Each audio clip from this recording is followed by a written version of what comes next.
ভাইদের উদ্দেশ্যে যেটা বলার ভাষা নয়।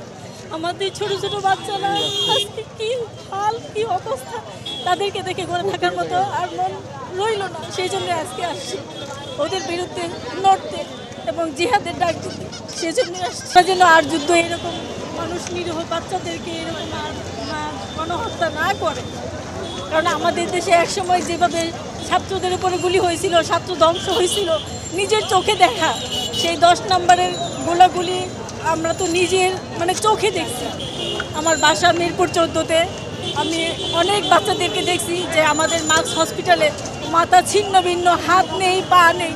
আজকে গাজায় কি অবস্থা সেটা মনে করে আমি আসছি ফিলিস্তিনের বিরুদ্ধে প্রতিবাদ করার জন্য। যে এত সন্তান, এত মা বাবা যারা নাকি মৃত হয়ে গেছে, যাদের উপর হামলা করা হইতেছে ইসরায়েল থেকে, তাদের জন্য প্রতিবাদ করার জন্য।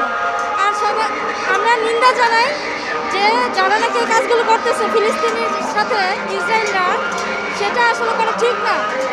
একটা বাচ্চা, যে বাচ্চাদেরকে যেভাবে মারতেছে, আমাদের মসজিদ ধ্বংস করে ফেলতেছে, আমাদের ফিলিস্তিনের যে মুসলমান তাদেরকে ধ্বংস করে দিতেছে, আমাদের প্রথম কেবলা, সেই প্রথম কেবলা তারা ধ্বংস করে তারা টেম্পল তৈরি করতে চাচ্ছে। সেটা তো তারা করতে পারে, কিন্তু তারা এইভাবে ধ্বংস করতেছে কেন? সরকারকে একটাই কথা বলি, যাতে আমাদের যাওয়ার জন্য উন্মুক্ত করুক এবং ওই দেশকে সাহায্য করুক যেভাবেই পারুক। আমরা রোহিঙ্গাদের যেভাবে সাহায্য করছি, আমাদের দেশের মানুষ সবাই মিলে যেভাবে সাহায্য করছি, আমরা ফিলিস্তিনের পাশে থাকতে চাই।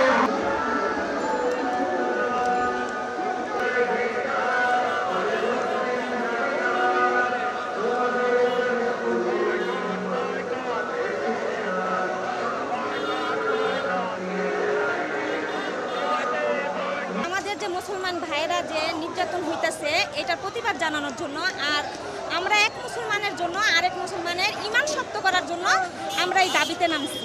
আমরা চাই ইসরায়েলে ফিলিস্তিনিকে যেভাবে অত্যাচার করছে, আমাদের বাংলাদেশের মানুষ, এটা যদি আমাদের পাশের দেশ হইতো, এতদিন এটা স্বাধীন দেশ হয়ে যেত ফিলিস্তিন। কিন্তু এটা যেহেতু আমাদের হাতের নাগারের বাহিরে, এর জন্য আমরা ঈমান শক্ত করার জন্য এখানে আসা। এখন ওই জিনিস দেখেই তো আমরা ঘরে থাকতে পারি না। আমাদের মুসলিম কান্ট্রির যে মানুষগুলো আছে, অনেক মেয়ে আছে, শিশু আছে যারা ছিন্ন বিচ্ছিন্ন হয়ে গেছে। ওইখান থেকে যদি একটা শিশু যদি আমাদের বাংলাদেশে দেয়, তাহলে আমরা ওইটাকে আমাদের সন্তান হিসাবে লালন পালন করব।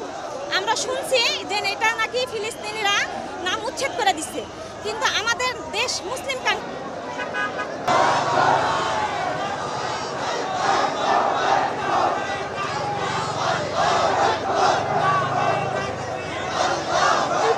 উদ্দেশ্যটা হচ্ছে আমরা যে ইসলাম,